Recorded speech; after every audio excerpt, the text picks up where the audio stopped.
Hello everyone. JW advance 2025 paper 2 का ये sum चलिए सॉल्व करते हैं। A temperature difference can generate EMF in some materials.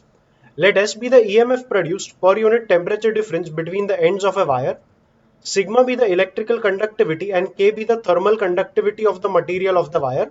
Taking M, L, T, I and K as dimensions of mass, length, time, current and temperature respectively, the dimensional formula of the quantity Z equal to S square sigma by K is which of the given options? I have taken that sum from section 1 of the paper where there is only one correct answer. So yeah, let's begin solving. अब देख formula तो देके रखा ही है, तू बस S, sigma और K का यूनिट लिख और सिंप्लीफाई करके आंसर अपने आप आ जाएगा। तो Z is equal to S के साथ शुरू कर। S is the EMF produced per unit temperature difference. पहले तो EMF का यूनिट लिखने का ट्राई कर। I know V equal to IR is a very tempting formula, but इसका प्रॉब्लम यह है कि R का यूनिट ओम्स रहेगा और ओम को कन्वर्ट करना पड़ेगा केजी मीटर सेकंड में। अभी अगर तूने कन्वर्जन मेमोराइज कर लिया है तो कोई प्रॉब्लम नहीं है, बट स्टूडेंट्स जनरली आर का कन्वर्जन मेमोराइज करके नहीं रखते हैं। So better option here will be to use P equal to VI। तो V का फॉर्मूला बनेगा P अपॉन I। अब पावर मतलब work done per unit time, work done मतलब जूल और टाइम मतलब सेकंड्स, तो पावर का यूनिट आ जाएगा जूल पर सेकंड और आई का यूनिट आ जाएगा एम्पियर। तो वोल्ट मतलब पोटेंशियल डिफरेंस या ईएमएफ का जो यूनिट रहेगा it will be written as joule upon second ampere. साथ साथ एस का फॉर्मूला था EMF produced per unit temperature difference, मतलब एस अगर लिखेगा तो that will be joule upon second ampere और डिनोमिनेटर में टेम्परेचर का यूनिट मतलब केल्विन भी आएगा। For the time being I will denote temperature by capital T.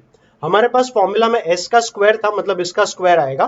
Continue कर with the second term that is sigma. Sigma मतलब electrical conductivity, electrical conductivity मतलब reciprocal of resistivity.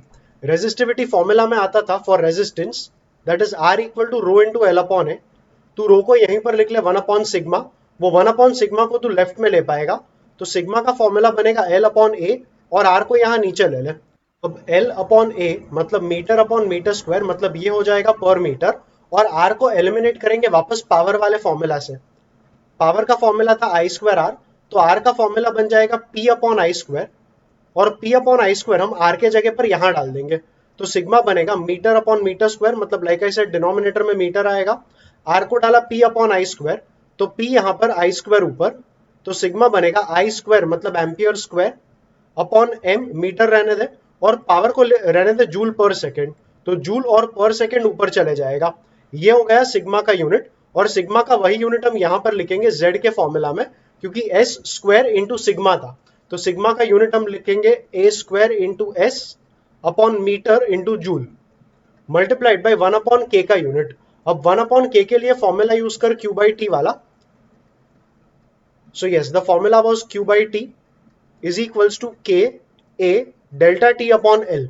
अब यहाँ पे के को यहाँ नीचे ले ले, तो 1 by K equal to Q by T मतलब जूल पर सेकेंड, वो जब राइट में जाएगा तब ये बन जाएगा second by joule multiplied by area मतलब मीटर स्क्वायर, डेल्टा टी मतलब टेम्परेचर, मतलब उसको फिलहाल हम कैपिटल टी ही रहने देंगे, और एल मतलब मीटर। ये मीटर और मीटर स्क्वायर कट होगा तो यहाँ पे सिर्फ मीटर बचेगा, और 1 अपॉन के जो कि फॉर्मूला में था हमारे पास, उसका यूनिट बनेगा second by joule into metre into temperature. So इतना रब आउट कर ले। The unit we got is second by joule into metre into temperature, and इतना भी रब आउट कर ले।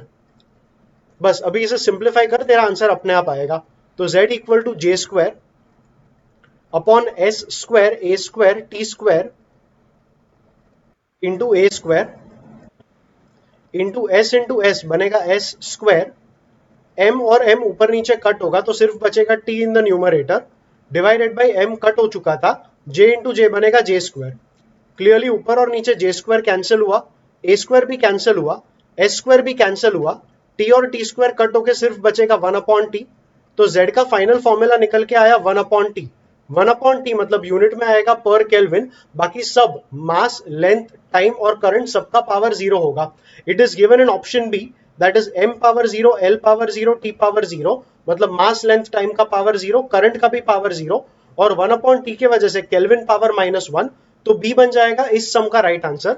ऑफिशियल आंसर की देख ले, yes B is absolutely the right answer, and with that we are done with this sum. In my view ये sum काफी आसान था क्योंकि फिजिक्स के कुछ क्वांटिटीज का हमने यूनिट लिखा और सिंप्लीफाई करके बस 2 स्टेप्स में हमें हमारा आंसर मिल गया। नेवरदलेस ये सम तुम्हें कैसा लगा कमेंट करके जरूर बताना। वीडियो को लाइक और चैनल को सब्सक्राइब करना। इस पूरे पेपर का प्लेलिस्ट नीचे डिस्क्रिप्शन में मिल जाएगा, उसे भी जरूर चेकआउट करना और हम मिलेंगे अगले वीडियो में।